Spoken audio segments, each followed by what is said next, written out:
This channel does not promote any violent, harmful, or illegal activities. All content provided by this channel is meant for an education purpose only.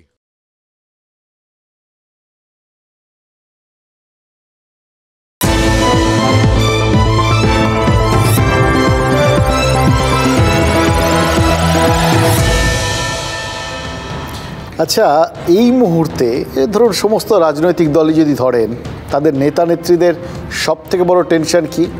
এমন একটা tension যেটা আপনার আমারও বড় tension, সেটা হচ্ছে দলবদল। কে কখন মত বদলে ফেলেন সেটাই তো সবথেকে বড় চিন্তা, তাই না? এবার সেই মত বদলটা অনেক সময় ইডিওলজি বদলের মতো হয়ে যেতে পারে। সব দেখুন, কর্পোরেটে কাজ করতে গেলে তার একটা পলিসি থাকে, ঠিক একইভাবে রাজনৈতিক দলে থাকতে গেলেও তার একটা পলিসি থাকে। কিন্তু কোথাও গিয়ে কারোর মনে যদি পরিবর্তন এসে যায় তাহলে কি হবে বলুন তো? মানে এই কথাগুলো বলছি একটাই মাত্র কারণে, হঠাৎ করেই মনে হচ্ছে জানেন তো যে তৃণমূল নেতারা সবাই কি বৈষ্ণব হয়ে যাচ্ছেন। মানে সেই মনে আছে মহাপ্রভু চৈতন্যের অন্যতম পার্ষদ নিত্যানন্দ প্রভু কি বলেছিলেন, মেরেছ কলসির খানহাতা বলে কি? মানে এই বিষয়টা আসলে রাজনীতিটা তো নর্মালি ওই বৈষ্ণব আন্দোলন নয়। রাজনৈতিক নেতাদের কথাবার্তার মধ্যে একটা শাক্ত ব্যাপার আছে, শক্তির উপাসক সবাই আর কি, সব সময় মার কাট এরকম একটা ব্যাপারে থাকেন তারা। বিপক্ষ 5টা কথা বললে এই পক্ষকে তো 10টা কথা শোনাতে হবে। ওই কলসির কানা মেরেছে বলে প্রেম দেবো সে তো চলবে না। একটা কলসির কানায় উড়ে এলে 10টা কলসি নিয়ে গিয়ে মাথায় ভাঙতে হবে, এটা হচ্ছে এখনকার থিওরি। এবার সেটার মতো যদি কেউ না করেন তাহলে যে মহাভারত অশুদ্ধ হয়ে যায় সেটা সম্ভবত তৃণমূলের কেউ ইদানিং ভুলে গেছিলেন জানেন তো। মানে মনে নেই কয়েকদিন আগে তৃণমূলের রাজ্য সম্পাদক কুণাল ঘোষের সেই আক্ষেপটা খুব আক্ষেপ করেই বলেছিলেন যে তিনি ছাড়া আর কেউ তৃণমূলের আর কোনো নেতা শুভেন্দু অধিকারীকে সেভাবে আক্রমণ করেন না। মানে শুভেন্দু অধিকারী যে মমতা বন্দ্যোপাধ্যায় বা অভিষেক বন্দ্যোপাধ্যায়কে সুযোগ পেলেই 5 কথা শুনিয়ে দেন, তৃণমূলে নাকি সেরকম নেতার বিরাট অভাব।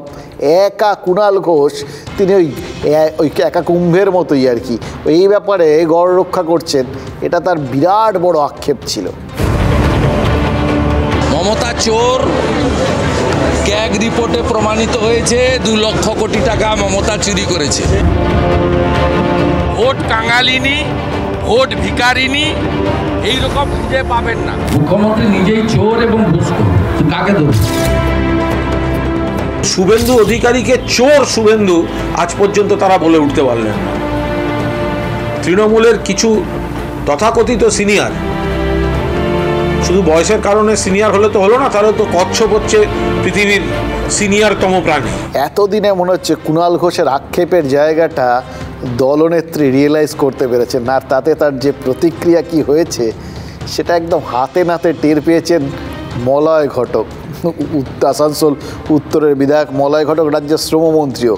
কিন্তু শ্রমমন্ত্রীর বিরুদ্ধেই কম পরিশ্রম করার অভিযোগ উঠেছে দলে। মানে কেন্দ্রের বিরুদ্ধে ধর্নায় বসেছিলেন মমতা বন্দ্যোপাধ্যায়, সেই ধর্না মঞ্চেই তিনি বিভিন্ন জেলার নেতাদের সাথে বৈঠক, পরামর্শ, আলাপ আলোচনা এই সমস্তগুলো করে যাচ্ছেন আর কি। পেছনে 2টো জায়গাও রয়েছে, 2টো প্রশাসনিক কাজ এবং দলীয় কাজের জন্য। কিন্তু যাই বলুন না কেন, সেগুলো যখন সেরে নিচ্ছিলেন তখনই ওই পশ্চিম বর্ধমান জেলার নেতাদের সঙ্গে কথা বলার সময় মলয় ঘটক নাকি সম্ভবত বুঝতে পারেন তিনি একটু ফাপড়ে পড়তে চলেছেন। তারই সহকর্মী দুর্গাপুর পশ্চিমের প্রাক্তন বিধায়ক তৃণমূলের নেতা বিশ্বনাথ পাড়িয়াল, তিনি নাকি একদম সোজাসুজি মমতা বন্দ্যোপাধ্যায়ের কাছে নালিশ করেছেন যে মলয় ঘটক দুর্গাপুরে আসছেন, অনেক কথা বলছেন, কিন্তু বিজেপির বিরুদ্ধে চুপ করে থাকছেন। আর এই কথাটা শুনেই স্বাভাবিকভাবেই শ্রমমন্ত্রী বুঝতে পেরেছিলেন যে কোথাও গিয়ে বলটা সুইং করতে শুরু করেছে আর কি। ঠিকমতো ব্যাট না চালালে ব্যাটের কানায় লেগে ক্যাচ আউট হয়ে যাওয়ার একদম সমূহ সম্ভাবনা। তাই জন্য তিনি বলার চেষ্টা করেন যে না তিনি সব সময়তেই বিজেপিকে টার্গেট করেন, সমালোচনা করেন, কিন্তু চিড়ে ভেজেনি। শ্রমমন্ত্রীর এই পরিশ্রমটুকুও নাকি ব্যর্থ হয়েছে। অন্তত যারা ওখানে ছিলেন, যারা তৃণমূল নেত্রীর কথা শুনেছেন, তারাই বলছেন যে মলয় ঘটকের কথাবার্তায় মমতা বন্দ্যোপাধ্যায় বিন্দুমাত্র সন্তুষ্ট হননি। উল্টে বলে দিয়েছেন তার কাছেও খবর আছে যে বিজেপিকে নিয়ে যতটা আক্রমণাত্মক হওয়ার কথা মলয় ঘটক নাকি ততটা আক্রমণ করছেন না। তারপরে তৃণমূল নেত্রীর নির্দেশ যে এবার থেকে সব সভার ভিডিও করে পাঠাতে হবে, মানে তিনি নিজে প্রিভিউ করে দেখবেন কে কতটা আক্রমণাত্মক হলেন, কে কতটা বিজেপির বিরুদ্ধে আক্রমণ শানালেন। কথাটা শোনা অবধি না হঠাৎ করে ওই শেখ শাহজাহানের কথাটা মনে হচ্ছিল, জানেন তো, মনে পড়ছে তার বাড়ির চারপাশেও তো এরকম সিসি ক্যামেরা লাগানোর ব্যবস্থা হয়েছিল তার গতিবিধি, মানে সন্দেশখালীর বাঘের গতিবিধি ট্র্যাক করতে। আর এখন এই ভিডিও রেকর্ডিংয়ের দরকার পড়ছে দলের নেতাদের বক্তব্যের গতিবিধি ট্র্যাক করতে। মুশকিল হচ্ছে আজ পর্যন্ত তো ওই রেকর্ডিংয়ে গতিবিধি দূরের কথা, বাঘের ছিটে ফোটা ছবিও কেউ দেখেননি, অন্তত আদালত তো জানতে পারেনি। এক্ষেত্রেও সে একই ঘটনার পুনরাবৃত্তি হবে না তো? 2রা ফেব্রুয়ারি পূর্ব পশ্চিম বর্ধমান নিয়ে একটি দলীয় বৈঠক করেন এবং সেই দলীয় বৈঠকে বেশ কিছু নেতা দীর্ঘদিন ধরে মুখ্যমন্ত্রীর কাছে অভিযোগ করে আসছেন যে যখন শীর্ষ নেতৃত্ব মুখ্যমন্ত্রী মমতা বন্দ্যোপাধ্যায় থেকে শুরু করে অভিষেক ব্যানার্জি বা অন্যান্য নেতা নেত্রী যখন বিজেপির বিরুদ্ধে তোপ দাগছে, এই জায়গায় দাঁড়িয়ে মলয় ঘটক বিজেপি বিরোধী কোনো কথা বলেন না। মলয় ঘটকের মুখে বিজেপির বিরুদ্ধে কোনো কথা শোনা যাচ্ছে না, অভিযোগ। এটা দলের আভ্যন্তরীণ বিষয়, এটা আমি বাইরে এটা বলতে পারবো না। আর মলয়দা আমাদের দলের সিনিয়র মোস্ট ক্যাবিনেট মিনিস্টার, সুতরাং তার বক্তব্য, তার কথা উনি নিজে ভালো বলতে পারবেন। আর আমি দলের আভ্যন্তরীণ বিষয়টাকে বাইরে উত্থাপন করার মতন সাহস এবং স্পর্ধা আমার নেই।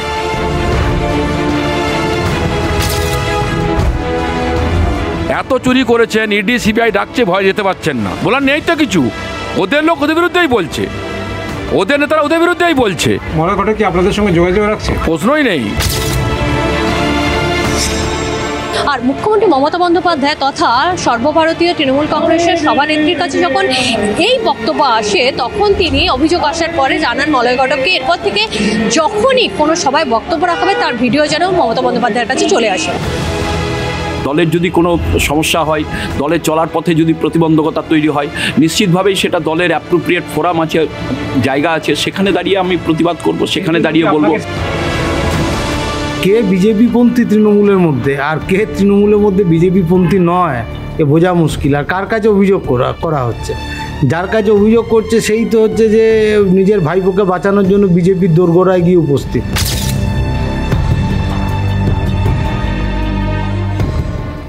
গোটা বিষয়টা না শুনে মনে হচ্ছে মলয় ঘটকের উভয় সংকট, জলে কুমির ডাঙায় বাঘ, যেদিকেই যাবেন সেদিকেই খাবে, এরকম একটা জায়গা।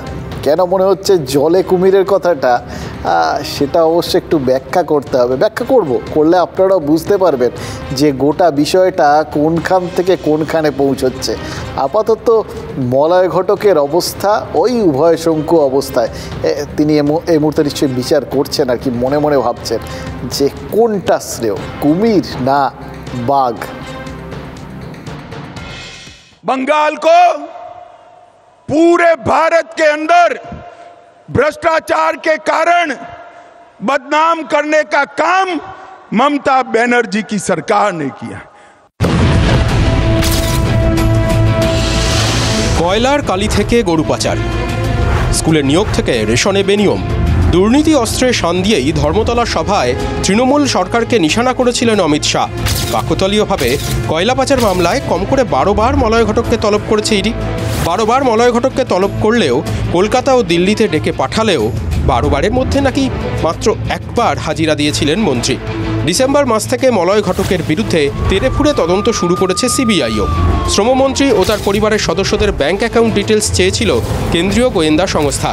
ইডি সিবিআই এর দাবি কয়লা পাচারে কোটি কোটি টাকার লেনদেন হয়েছে। কোথায় গিয়েছে সেই কালো টাকা, তারই উত্তর পেতে নাকি কেন্দ্রীয় গোয়েন্দারা মলয় ঘটককে ডেকেই চলেছেন।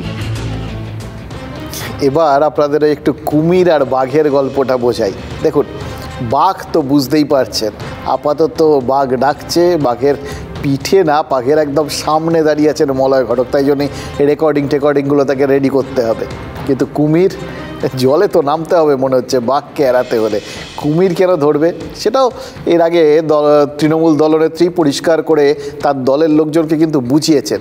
আমরা তো নিমিত্ত মাত্র, যেগুলো বোঝানো হয় সেগুলো আপনাদের সামনে তুলে ধরি। মনে আছে সেই ওয়াশিং মেশিনেরটা ছবিটা, একটা সভার মধ্যে ওয়াশিং মেশিন এনে সেখানে কিন্তু বারবার দেখিয়ে দিয়েছিলেন কিভাবে, মানে বোঝানোর চেষ্টা করেছিলেন যে কোথাও কারোর বিরুদ্ধে কোনো রকম অভিযোগ থাকলে তিনি যদি কোথাও গিয়ে বিজেপির শরণে যান তাহলে তার যাবতীয় দোষ গুণ সমস্ত কিছু ধুয়ে মুছে সাফ, সব পাপ ধুয়ে মুছে সাফ হয়ে যায়।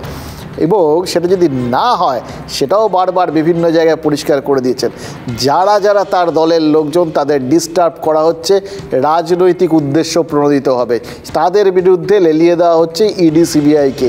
ইডি সিবিআই রাজনৈতিক উদ্দেশ্য প্রণোদিতভাবে এই সমস্ত বিভিন্ন তাদের দলের যে নেতা তাদের বিরুদ্ধে কাজ করছে ওই কেন্দ্রের বা বিজেপির নির্দেশে। এবার বুঝতে পারলেন কুমিরটাকে বাবুর মাত্র 12 বার ডেকেছে তারা এখন অবধি, একবার মাত্র গেছেন মলয় ঘটক। আবার মহাভারতের কথা বলি আপনাদের, ইদানিং না এই মানে রাম মন্দির দেখার পর থেকে রামায়ণ মহাভারত এগুলো সব নতুন করে ঝালিয়ে নিতে ইচ্ছে করছে। এগুলো সবই তো এখন আমাদের রাজনৈতিক বিষয়ের প্রতিপাদ্য। বাকি রাজনৈতিক বই টই পলিটিক্যাল সায়েন্সের বই ওগুলো পড়ে পড়লেও চলবে, এইগুলো পড়লে পুরো রাজনীতিটা পরিষ্কার হয়ে যাবে। এই মহাভারত, সেখানে শ্রীকৃষ্ণ শিশুপালকে কি বলেছিলেন মনে আছে? 100টা পর্যন্ত অপরাধ তিনি ক্ষমা করবেন, কিন্তু 101 নম্বর অপরাধ করলেই ব্যাস আর রেহাই নেই। শিশুপাল পরোয়া করেননি, 100 বার ছাড় পেয়ে গেছিলেন, 101 নম্বর বার যেই অপরাধটা করেছেন অমনি ব্যাস সুদর্শন চক্র গিয়ে গলা ঘচাংফু। এই ঘচাংফু কথাটা ইদানিং কিন্তু আমরা বারবার শুনি রাজনীতিতে। শ্রীকৃষ্ণ শিশুপালকে ছাড়েননি, শাস্তি দিয়েছেন। এবার ইডি মলয় ঘটকের কতগুলো গড়হাজিরা সহ্য করবে সেটা এখন এক বড় প্রশ্ন, সেটা কেউ জানে না। এবং এটাও জানে না যে ইডি আদৌ পরের বার ডাকবে কি ডাকবে না। কিন্তু যদি ওই তৃণমূল নেত্রীর যে ফর্মুলা সেটা যদি সত্যি হয় তাহলে তো ডাক পেলেও পেতে পারেন।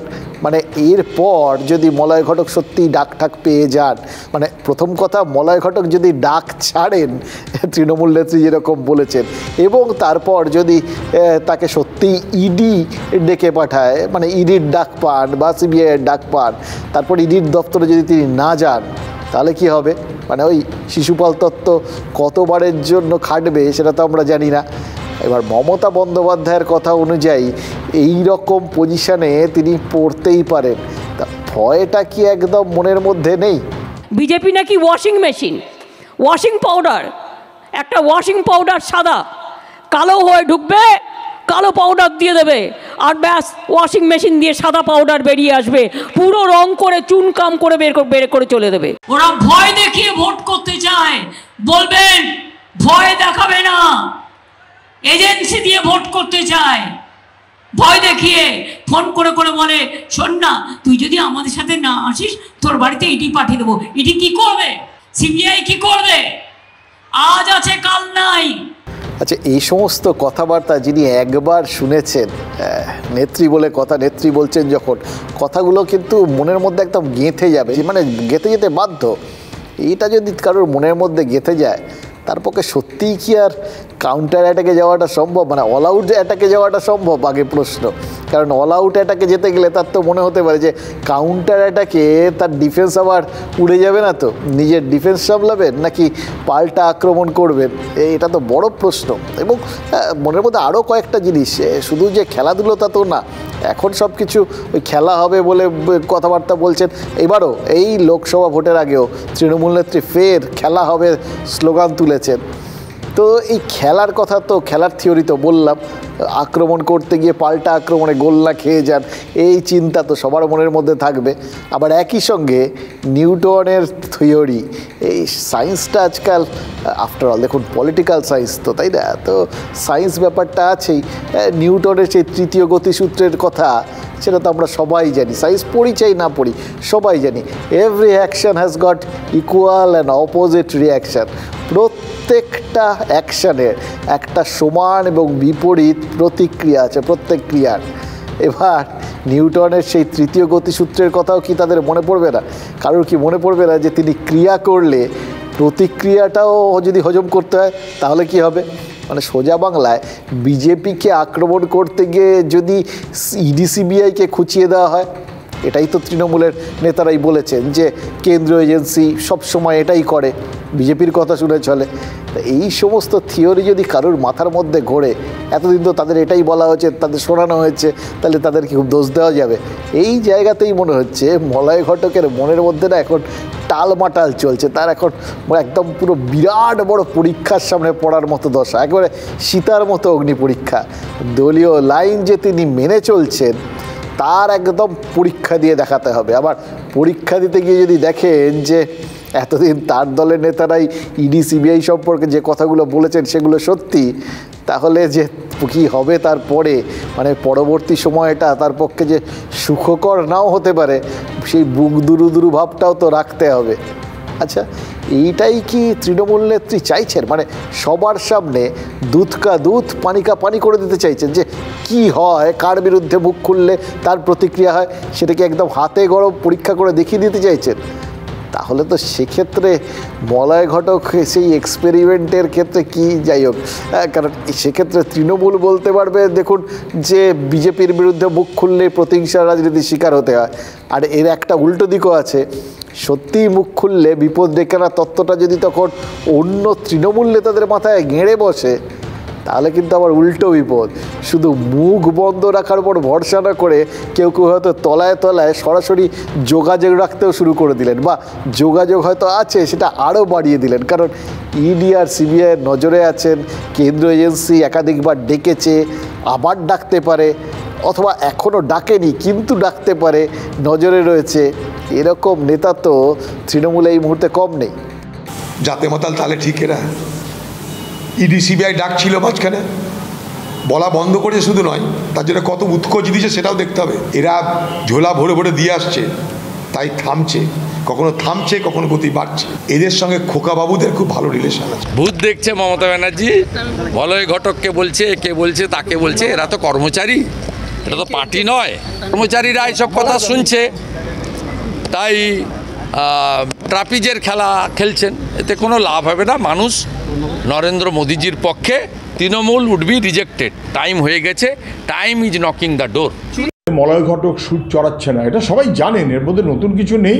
ওকে 12বার অথবা 13বার ইডিদের ডেকেছে, তারপরে উনি টিকে আছেন দিল্লির রাজনীতির বদান্যতায়, বিজেপির বদান্যতায়। এটা দিয়ে নতুন কি আছে? ভাইপোসহ এই সব তো এইভাবেই টিকে টুকে আছে না। মুখ্যমন্ত্রীর আগ্রহ হচ্ছে এটা বোঝা, আমি যতটা বিজেপির সঙ্গে ফিট করে রেখেছি, আমার চাইতে কেউ আবার বেশি প্রো বিজেপি হয়ে যাচ্ছে না তো। সব বিরোধী দলের নেতাদের মুখ চোখ দেখলেন, তাদের বক্তব্য শুনলেন, দেখে মনে হচ্ছে না নিশ্চিতভাবে এই প্রবল মজা পাচ্ছেন তারা। কিন্তু যে সিচুয়েশনটা মলয় ঘটককে ফেস করতে হচ্ছে সেটা কিন্তু কঠিন। মানে এগুলো বাংলায় অনেক প্রবাদ আছে জানেন তো, যে প্রবাদগুলো অনেক সময় সিচুয়েশানগুলো খুব স্পষ্ট করে বুঝিয়ে দেয়, সব কথা বলতেও লাগে না, শুধু পরপর সাজিয়ে নিন কয়েকটা প্রবাদ, দেখবেন এই রাজ্যের শ্রমমন্ত্রীর সিচুয়েশানটাই যদি একদম ধরেন, একদম জলের মতো বুঝতে পারছেন। মানে ধরুন, চাচা আপন প্রাণ বাঁচা, আপনি বাঁচলে বাপের নাম, বা শ্যাম রাখি না কুল রাখি দশা, এ সমস্ত আর কি। এরকম অনেক প্রবাদ আছে, পরপর নিজের পছন্দ মতো সাজিয়ে টাজিয়ে নিয়ে দেখুন, বুঝতে পারবেন যে মলয় ঘটক কীরকম সংকটে পড়েছেন। মানে সেটাকে উভয় সংকট বলবেন কি বলবেন না। তবে একটা ব্যাপার খেয়াল করে দেখবেন, যত বিরোধী দলের লোকজন এই সমস্ত বলছেন ঠলছেন, দেখবেন তৃণমূলের কেউ, তারা কিন্তু এই সমস্ত ব্যাপারগুলোতে কেউ কোনো কথাই বলছেন না। তার কারণ কি? একা মলয় ঘটকই উভয় সংকটে, নাকি আরও কেউ কেউ আছেন যাদেরও একই অবস্থা? তারা হয়তো কোথাও গিয়ে ভাবছেন যে আগ বাড়িয়ে কিছু বলবো, সেটা খুঁটে পড়ে গোবর হাঁসের মতো ব্যাপার হয়ে যাবে না তো। তাই এই সিচুয়েশানগুলো বোঝার জন্য কিছু কথা তো বলতেই হবে, যে কথাগুলো আজ না বললেই নয়।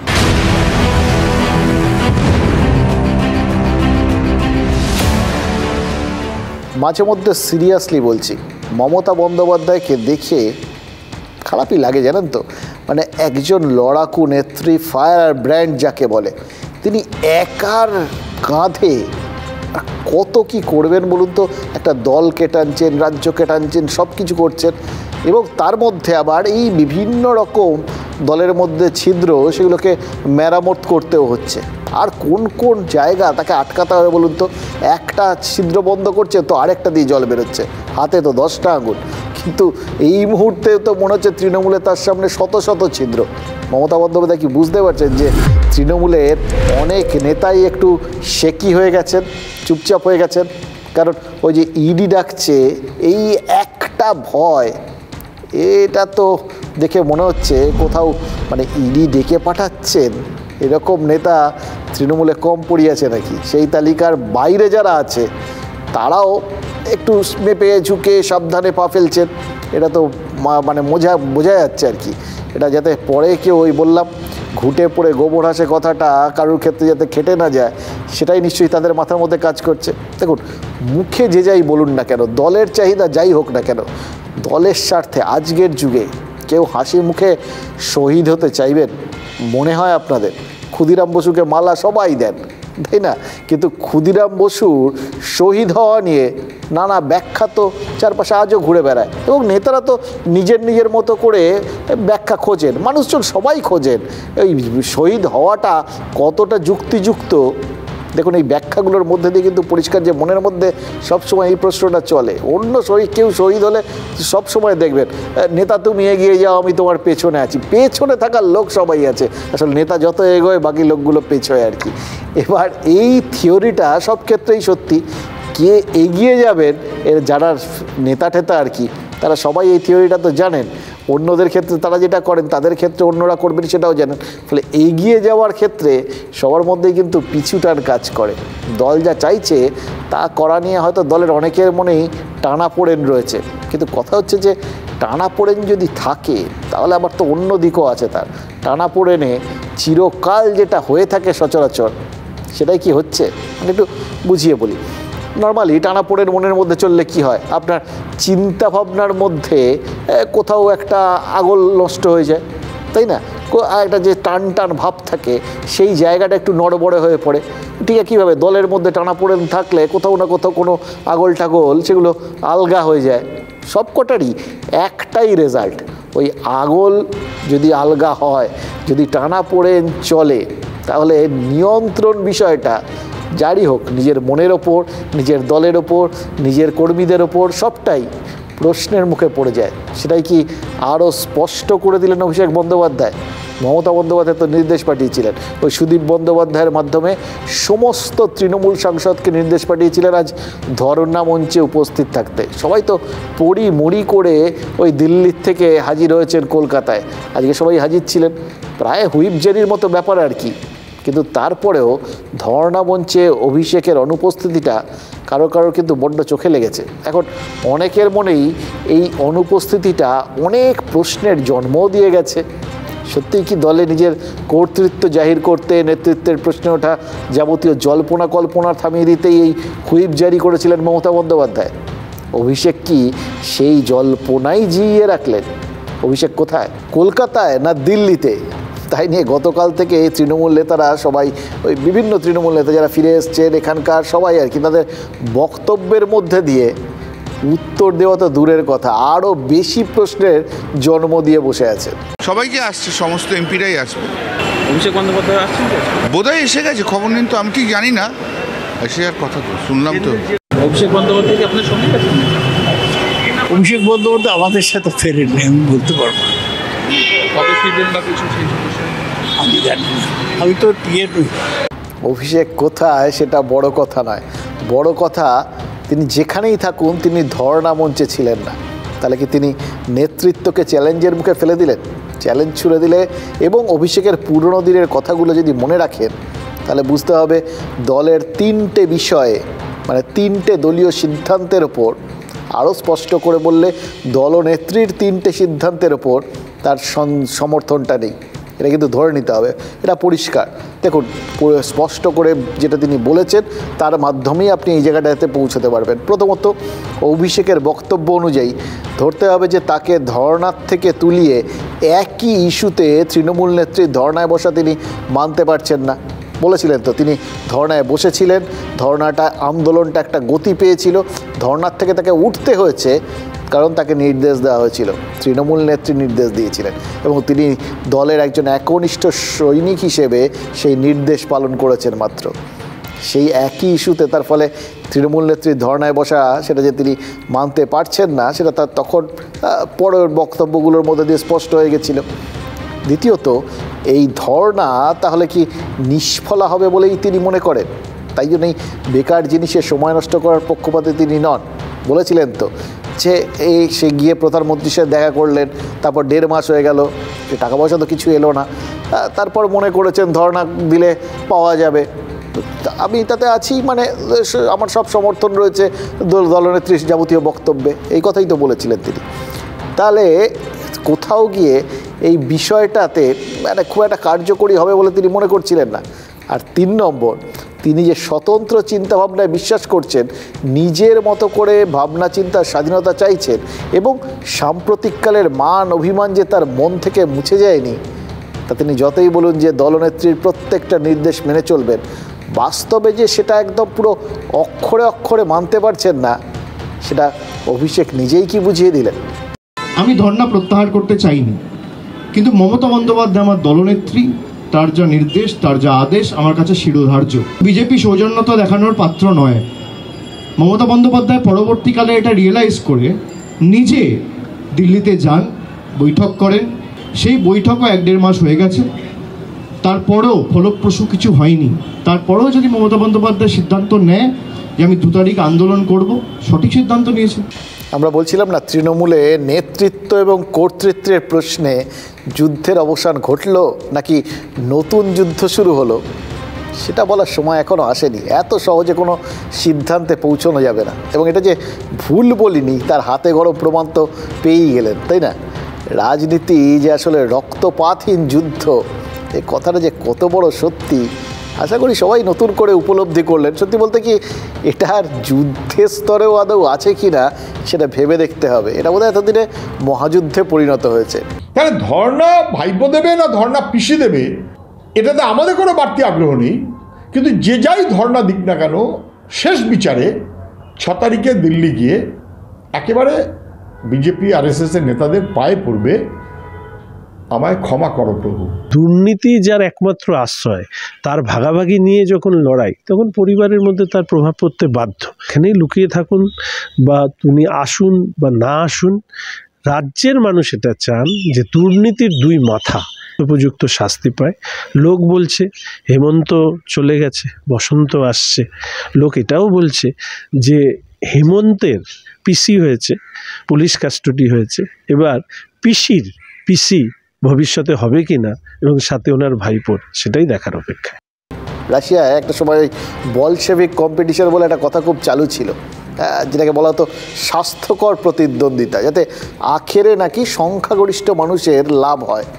এখানেও তো সেরকমই কিছু হচ্ছে বলে মনে হচ্ছে। এই দেখুন না, 100 দিনের টাকা পাচ্ছিলেন না শ্রমিকরা, আবাসের ঘর পাচ্ছিলেন না যোগ্যরা, আরও অনেক বঞ্চনার প্রতিবাদ হচ্ছিল।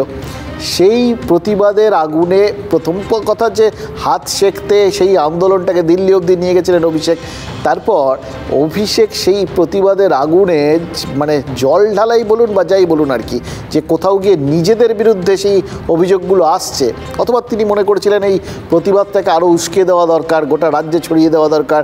সে যে কোনো কারণই হোক, যে চিন্তাভাবনার থেকেই হোক, তিনি নিজের উদ্যোগে 100 দিনের কাজের টাকা আর বার্ধক্য ভাতা মেটাতে শুরু করে দিয়েছিলেন। হ্যাঁ, নিজের কেন্দ্রে। হয়তো ওই বলে না যে চ্যারিটি বিগিনস অ্যাট হোম, নিজের ঘর থেকেই যা করা শুরু করতে হয়, তিনি নিজের ঘরেই শুরু করেছেন, তার নিজের কেন্দ্র, এবং সেখান থেকেই হয়তো তিনি উদাহরণ তৈরি করে দিচ্ছিলেন চারপাশে। অভিষেকের কিন্তু এই যে স্টাইলটা, এই দুটো ব্যাপার, মানে দুটো জিনিসকে তিনি নিজের এখানে শুরু করে দিলেন। এক, দেখালেন ইচ্ছে থাকলে উপায় হয়, তিনি নিজে করতে পেরেছেন। ফলে কোথাও গিয়ে ওই দলের অন্য সাংসদ এবং সবার ওপরেই, অ্যাজ এ হোল দলের ওপরেই কোথাও গিয়ে একটা চাপ সৃষ্টি হচ্ছিল। আর দ্বিতীয়ত, তিনি তো এটা সেখানে ইয়ার্ড মার্ক স্থির করে দিলেন, তিনি একটা উদাহরণ হয়ে দাঁড়ালেন, আমি করছি। এবং বলে দিলেন যেগুলো সরকারের করার কথা ছিল, যেগুলো পারছিল না সরকার, সেগুলো তিনি করছেন। এটাও কি সরকারকে একটুখানি চাপে ফেলে দিচ্ছিল না? ফলে এটা কোথাও গিয়ে এখানেও অভিষেকের স্টাইলের সাথে দল এবং মানে ডায়মন্ড মডেলের সঙ্গে আর কি, এইভাবে দেখলে আরও সুবিধা। ডায়মন্ড মডেলের সাথে দলের যে মডেল, প্রতিবাদের মডেল, সেই দুটোর একটা বলশেভিক কম্পিটিশন শুরু হয়ে গেছিলো নাকি। সেই চাপটা মানে এই লড়াইয়ের ফল সেটা কিন্তু সাধারণ মানুষই ভোগ করতে চলেছেন, সংখ্যাগরিষ্ঠ, এটাও মানতে হবে। মমতা বন্দ্যোপাধ্যায় আজ ধর্ণা মঞ্চ থেকে তো বলে দিয়েছেন এবং সেটা মানে একদম দিনক্ষণ দিয়ে বলেছেন যে 18 দিন পর 21শে ফেব্রুয়ারি 21,100,000 দিনের শ্রমিকের অ্যাকাউন্টে টাকা ঢুকে যাবে। সেই টাকা, যে টাকা আনা নিয়ে এতদিন ধরে লড়াই চলছে, সেই টাকা যেটা অভিষেক নিজের এলাকায় নিজের পকেট থেকে দিচ্ছেন বলে দাবি করেছেন এবং দিতে শুরু করেছেন, যেটা একই সঙ্গে সরকারের ব্যর্থতা এবং দলের অন্যদের ওপর চাপ সৃষ্টি করছিল। 100 দিনের প্রকল্পে 25 মাস ধরে টাকা বকেয়া টাকার অঙ্কটা 6,911 কোটি টাকা। ভাবুন তো, মমতা বন্দ্যোপাধ্যায় কত টাকা দেবেন সেটা বলেননি, কিন্তু পরিষ্কার করে বলেছেন যে কেন্দ্র টাকা না দেওয়ায় রাজ্যই নিজের উদ্যোগে 21 লক্ষ শ্রমিককে টাকা দেবেন। এই বক্তব্যটাই সবার আগে তো অভিষেক নিজের কেন্দ্রে দিয়েছিলেন, এটা রাজ্যের দেওয়ার কথা তিনি দিচ্ছেন। তাহলে সেই চাপে, সেই কম্পিটিশানে এক জায়গায় একটা কেন্দ্রে তিনি দিচ্ছেন, রাজ্য 21 লক্ষকে দিল। এরকম কম্পিটিশন হলে খারাপ হয় না, কিন্তু চলুক। কেন্দ্রীয় সরকার ভাবছে বাংলাকে ভাতে মারবো। আমি আমার প্রথম পদক্ষেপ আজ বলে যাই, 21 লক্ষ মজদুরকে যাদের টাকা কেন্দ্রীয় সরকার দেয়নি, আগামী 21শে ফেব্রুয়ারি তাদের টাকা তাদের ব্যাংক অ্যাকাউন্টে চলে যাবে, রাজ্য সরকার দেবে। আর আবাসন 11 লক্ষ ক্লিয়ার করেও করেনি। আমি আবাসনেরটা আজকে বলবো না, আমি ঠিক টাইমে আবার বলবো। বিশ্বাস রাখবেন, ভরসা রাখবেন, আমরা বিজেপির প্রতি, আমরা মনে রাখবেন আমরা ভিক্ষে চাই না। অসাধারণ ঘোষণা, 21 লক্ষ টাকা, ওই 100 দিনের কাজের টাকা গ্যারান্টি হয়ে গেল, বলে দিলেন মমতা বন্দ্যোপাধ্যায়। মুখ্যমন্ত্রী যখন বলেছেন দেবেন, এবার তার সঙ্গে সঙ্গে কি বললেন, এখানেই শেষ নয়, এর পরের ঘোষণাটায় ওই আবাসনের টাকাও দিয়ে দেবেন। মানে যত রাজ্যে বঞ্চিত যারা ছিল তাদের অন্তত দুঃখ মিটে গেল, এটা তো বুঝতে পারছি। আমরা বলছিলাম না, আজও আমাদের আশেপাশেই গৌরী সেন আছেন, আমরা শুধু চিনতে পারি না। নাহলে যে রাজ্য সরকারকে এতদিন হাত ফাঁকা কোনো প্রকল্পে টাকা দেওয়া যাচ্ছে না, কোনো উন্নয়নমুখী কাজকর্মে টাকা খরচ করা যাচ্ছে না, তার কারণ হাঁড়ির হাল বলতে শুনেছি, সেই সরকার কি করে এরকম কল্পতরু হতে পারে? যে কোনো কারণেই হোক, যে মডেলেই হোক, যে কম্পিটিশনেই হোক, হয়েছে তো, এর থেকে বড় কথা কি? সত্যি বলতে কি আজকে এটার অন্য কোনো কার্যকারণ খুঁজতে ইচ্ছে করছে না, দরকার নেই কার্যকারণের। এরকম চলুক এবং সাধারণ মানুষের যা যা প্রাপ্য পেয়ে যান। কেউ 100 দিনের টাকা পান, কেউ আবাসের বকেয়া টাকা পেয়ে যান। এবার সব বকেয়া পূরণ করতে করতে ওই বকেয়া ডিএটিএগুলো পেয়ে যাবে নাকি? মানে রাজ্য কি সেই এরকম সিরিজ যদি চলতে থাকে, কোথাও গিয়ে তো টপকে যেতে হবে। যে দুটো জিনিস শুরু করেছেন, ও বার্ধক্য ভাতাটা আছে অবশ্য ডায়মন্ড হারবারে, হয়ে যাবে সেগুলো, মানে ওই পরপর যেভাবে দেওয়ার মুডে রয়েছে নিশ্চয়ই সেটাও এখানে বাকি গোটা রাজ্যে সব বার্ধক্য ভাতা যাদের বাকি আছে তারাও নিশ্চয়ই পেতে শুরু করবেন। এবার তার সঙ্গে এই ডিএটা, সেটা যদি হয়ে যায় না, এটা জাস্ট ওই কেকের ওপর টপিংয়ের মতো হয়ে যাবে, 16 কলা পূর্ণ। মানে যে কথাগুলো উনি প্রতি মুহূর্তে বলেন যে সরকারের কাছে টাকা নেই, উনি চালাবেন কিভাবে, সেটা যে সম্পূর্ণরূপে মিথ্যা কথা বলেন সেটা আপনার বোঝার সময় হয়ে গেছে। যে কেন্দ্র কিন্তু অনেক আগেই 100 দিনের টাকা দিয়ে দিয়েছে। এই টাকাটাকে উনি এক জায়গায় করে এতদিন থেকে সুদ খেয়ে এবার সুদটাকে ঘরে তুলে নিয়ে বাকিটা আপনাদেরকে দিলেন। এই সুদের হিসেব কিন্তু কোনো অডিটে আপনি কোথাও পাবেন না। এই সুদটা সম্পূর্ণরূপে ওনাদের পকেটে ঢুকছে। এতদিন থেকে টাকাটা আটকে রাখলেন কেন? আমার বরং মনে হয় যে সেই জবাবটা দেওয়া দরকার। ডিএ আন্দোলনকারী যৌথমুখ সংগ্রামী মঞ্চের এই ভাস্কর ঘোষের কথা শুনলেন, শুনতে মনে হচ্ছিল যে কাল মমতা বন্দ্যোপাধ্যায় ধর্নায় বসার আগেই তো জল জীবন মিশনের প্রায় 1000 কোটি টাকা স্যাংশন করেছে কেন্দ্র। এবার সেটা কেন করলো, কি বৃত্তান্ত, সেটার পেছনেও কিন্তু কোথাও গিয়ে একটা বলশেভিক কম্পিটিশান কাজ করছে, এটা মনে হলো জানেন তো। এটা না থাকলে ওটাও কিন্তু আসতো না। মানে কয়েকটা জিনিস একটু খেয়াল করে দেখুন, তারপরে আপনারাও বুঝতে পারবেন যে গোটা ব্যাপারটার মধ্যে কোথাও গিয়ে একটা হিসেব রয়েছে আর কি। সবাই লাভ ক্ষতির হিসেবটা কষে তো রাজনীতিতে, সেই রকম আর কি। প্রথমত টাকা দেওয়ার টাইমিংটা, যেদিন তৃণমূল নেত্রী ধর্নায় বসলেন সেদিনই টাকা রিলিজ করে দেওয়া হলো। তার মানে প্রথমত কেন্দ্র এই ধর্না অস্ত্রটাকেই ভোঁতা করে দিতে চাইলো, যে বঞ্চনার দাবি, যে টাকা দিচ্ছে না বলে আপনি ধর্নায় বসছেন, আমি তো টাকা দিয়ে দিলাম, এই বিষয়টা দাঁড়ালো। এরপরে কিন্তু কোথাও গিয়ে এখান থেকেও একটা কম্পিটিশান তৈরি হয়েছিল, চাপ তৈরি হয়েছিল আর কি। দ্বিতীয়, এই বার্তাটাও দিয়ে দেওয়া হলো যে জল জীবন মিশনের টাকা, এতগুলো টাকা, এগুলো যখন দেওয়া হচ্ছে তার মানে টাকা আটকে রাখার কোনো রকম মানসিকতা কেন্দ্রের নেই, টাকা দিতে কোনো আপত্তি নেই। কিন্তু চাইলেই কেন্দ্র 100 দিনের টাকা বা আবাসের টাকা দিতে পারতো, দিচ্ছে না কেন? সেটাও তার মানে তারা ব্যাখ্যা করে দিলেন যে রাজ্য সরকার হিসেব দিচ্ছে না। অর্থাৎ সাধারণ মানুষের মনে এই টাকা না পাওয়া নিয়ে যে ক্ষোভ জমা রয়েছে, সেই ক্ষোভ আঁচ করতে পেরে মমতা বন্দ্যোপাধ্যায় যে আজকে এত টানাটানি সত্ত্বেও রাজ্যের ঘাড়ে বেশ অনেক কোটি টাকার বোঝা গ্রহণ করলেন, কেন্দ্রেও নিশ্চয়ই সেই ক্ষোভের আঁচটা পেয়ে গেছিল। সেই জন্যই তারা বুঝিয়ে দিতে চাইল যে রাজ্যর দায় পুরোটা, রাজ্যের জন্যই টাকা দেওয়া যাচ্ছে না, রাজ্য হিসেব না দেওয়াতেই তারা টাকা দিচ্ছে না, যেখানে অসুবিধে নেই সেখানে টাকা দিয়ে দিচ্ছে। এই তো জল জীবন মিশনের টাকা তারা মিটিয়ে দিল, একদম উদাহরণ দিয়ে বুঝিয়ে দেওয়া আর কি, শুধু মুখের কথা না, হাতে গরম প্রমাণ। অর্থাৎ রাজ্য যে অভিযোগটা তাদের বিরুদ্ধে তোলে, অর্থাৎ কেন্দ্র রাজ্যকে, এখানকার সাধারণ মানুষকে বঞ্চনা করছে, সেই অভিযোগটাই ঘুরিয়ে রাজ্যের ঘাড়ে ফিরিয়ে দিল। এই কৌশলটা শুধু এখানেই কিন্তু থেমে থাকেনি, খেয়াল করে দেখুন দুটো জিনিস তারপরে হয়েছে। এক, প্রধানমন্ত্রী ওই এর আগে বলেছেন সিএজি রিপোর্টটাকে খতিয়ে দেখুন। আর দ্বিতীয়ত, রেলমন্ত্রী অশ্বিনী বৈষ্ণব তিনি কলকাতায় এসে বলেছেন বাংলায় রেল প্রকল্প আটকে রয়েছে। কেন আটকে রয়েছে? শুধুমাত্র রাজ্যের অসহযোগিতার জন্য। খেয়াল করে দেখুন, সেই রেল, যে রেল মন্ত্রী থাকার জন্য রাজ্যের জন্য যাবতীয় কিছু করে দিয়েছিলেন এবং বলে তিনি দাবি করেন, মুখ্যমন্ত্রী মমতা বন্দ্যোপাধ্যায় দাবি করেন, এবং যেটা তার কাছে একটা বড় অস্ত্র, কেন্দ্রীয় সরকারের তিনি একটা পার্ট ছিলেন জানেন, এবং তিনি সেই সময় করতে পেরেছিলেন, পরে করছে না, তার অনুপস্থিতির জন্যই হচ্ছে না, এই ব্যাখ্যাটা তিনি বারবার দেন। সেই জায়গাটাতেই আঘাত হেনেছিলেন অশ্বিনী বৈষ্ণব। अनफॉर्चुनेटली रेलवे के प्रोजेक्ट्स में स्टेट गवर्नमेंट का कोई इंटरेस्ट नहीं है, लगातार फॉलोअप होता है, लेकिन अनफॉर्चुनेटली जो सपोर्ट चाहिए वो नहीं मिल पाता है। इससे ऊपर उठ के राज्य सरकार रेलवे के डेवलपमेंट के लिए सपोर्ट करे, बहुत कुछ काम हो सकता है।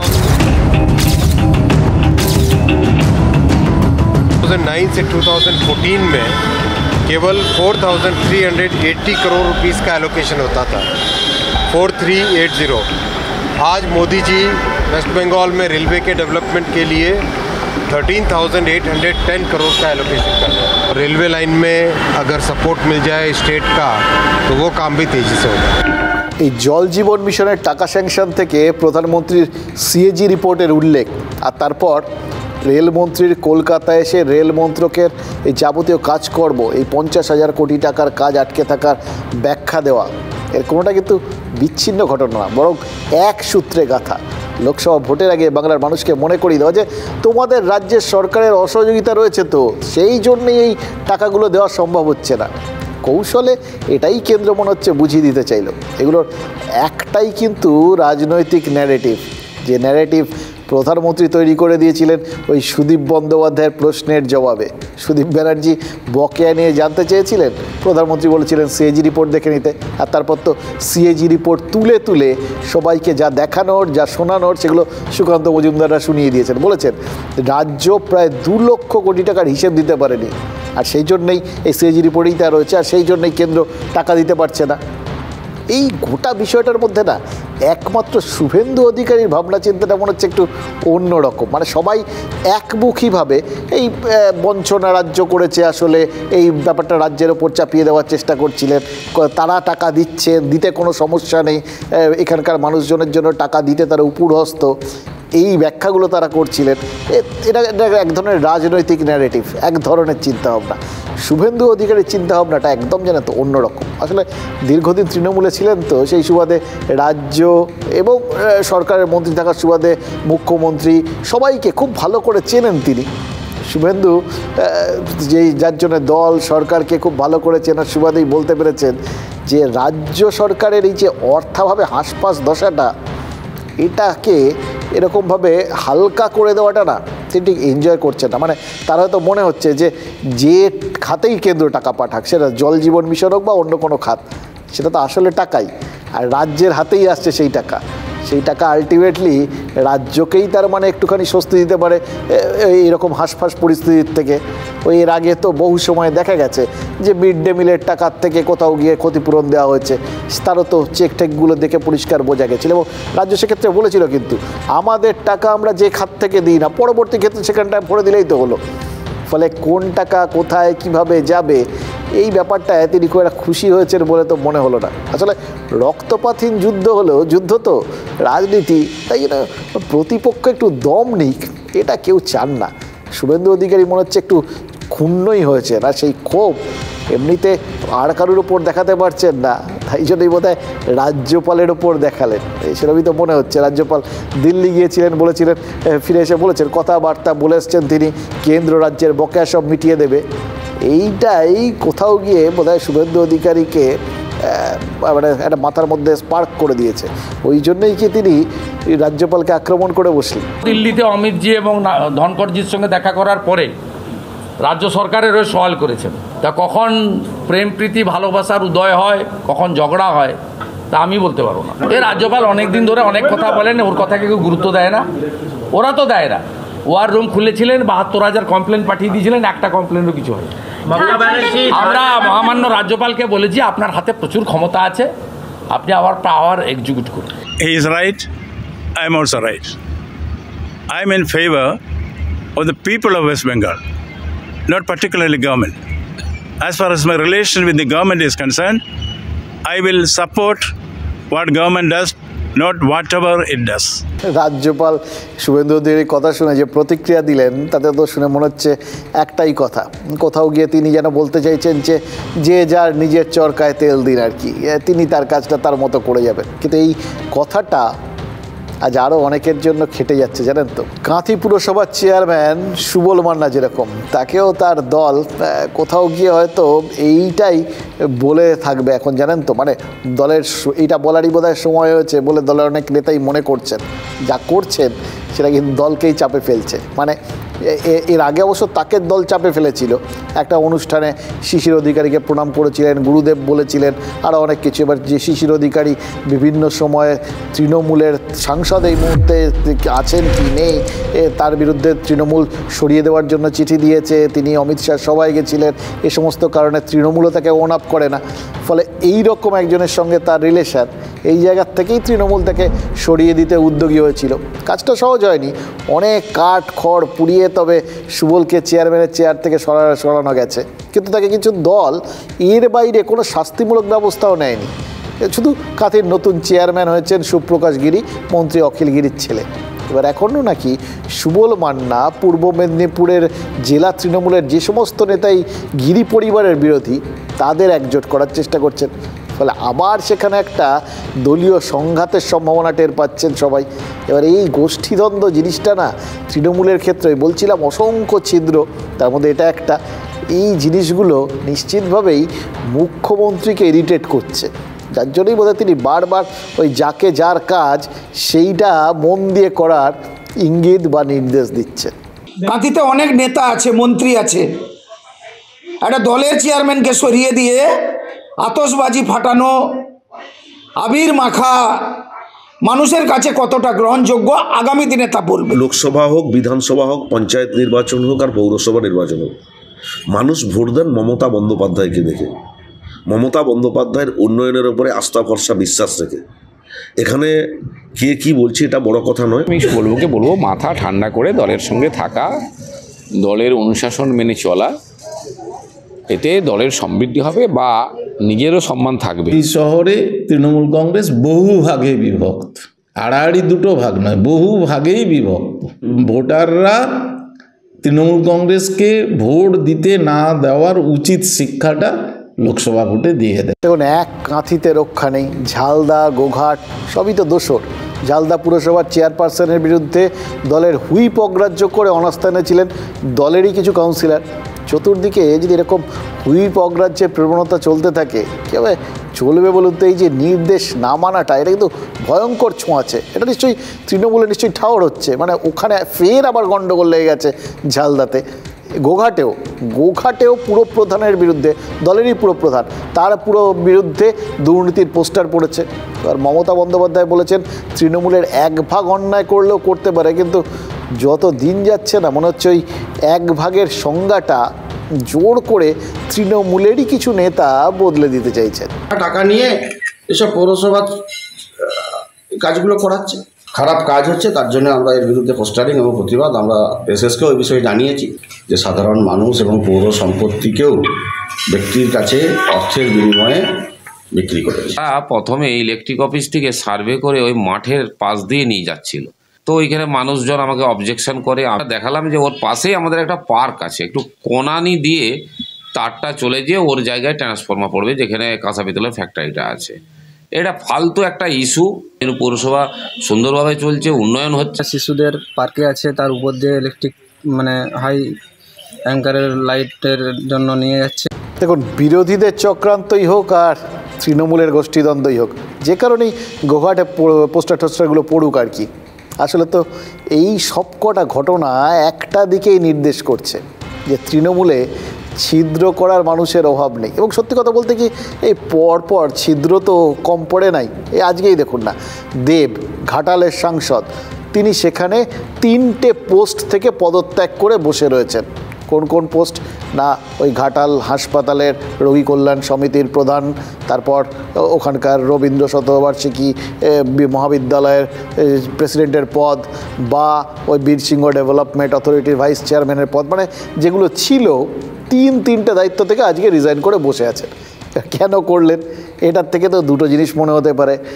এক, তিনি দায় এড়ালেন, কারণ হয়তো মনে মনে ঠিক করে নিয়েছেন কি তাহলে যে তিনি আর ভোটে ঠোটে দাঁড়াবেন না, সামনেই তো লোকসভা নির্বাচন আসছে, ফলে ওই সাংসদ পদের মেয়াদ বেশি দিন নেই, আর এরপর সেটা রিনিউ করার ক্ষেত্রে তাহলে তার আপত্তি আছে, বা তিনি কি করবেন জানা নেই। কিন্তু খুব একটা আগ্রহী কি বুঝে ওঠা যাচ্ছে না, নাহলে দায়িত্ব ছাড়লেন কেন? আর নয়তো আরেকটা হতে পারে তিনি দায় ঝাড়লেন, যা যা দায় আছে আপাতত ঝেড়ে ফেলা যাক। এই দায় ঝাড়ার টেন্ডেন্সিটা এটাও মারাত্মক। এই দলের মধ্যে কেউ হুইপ অগ্রাহ্য করছে, কেউ গোটা বিষয়গুলোকে নিজের মতো করে দায় এড়িয়ে যাচ্ছে। এই সব কিছুর মাঝখানে মানে ওই যাবতীয় ছিদ্র খুঁজে বার করা, হ্যাঁ, এবং সেটা ছিদ্রান্বেষীদের হাত থেকে রক্ষা করে আগে নিজেকে বন্ধ করা, এই সব কটা কাজ একজনকেই তো করতে হবে, তৃণমূল নেত্রী। কারণ তিনি তো নিজে তার নিজের লোকেদের ওপরই ভরসা রাখতে পারছেন না। নাহলে কি আর ওই মলয় ঘটকের সভার ভিডিও রেকর্ডিং দেখতে চেয়েছেন? মানে চক্ষুকর্ণের বিবাদ ভঞ্জন না করে তিনি চোখ বুজে যে কাউকে ভরসা করবেন সেটাও তো নেই। দেখে মনে হচ্ছে এটা ঘটনা, তৃণমূলে সবাই এটা বলে খুব আনন্দ পান যে দলনেত্রী একমেব দ্বিতীয়াম। কিন্তু একমেব দ্বিতীয়াম বলে দিদি তুমি এগিয়ে যাও, আমরা তোমার পেছনে আছি, এই পেছনের লোকেদের ওপর দিদি কি আর তাহলে ভরসা করতে পারছেন না?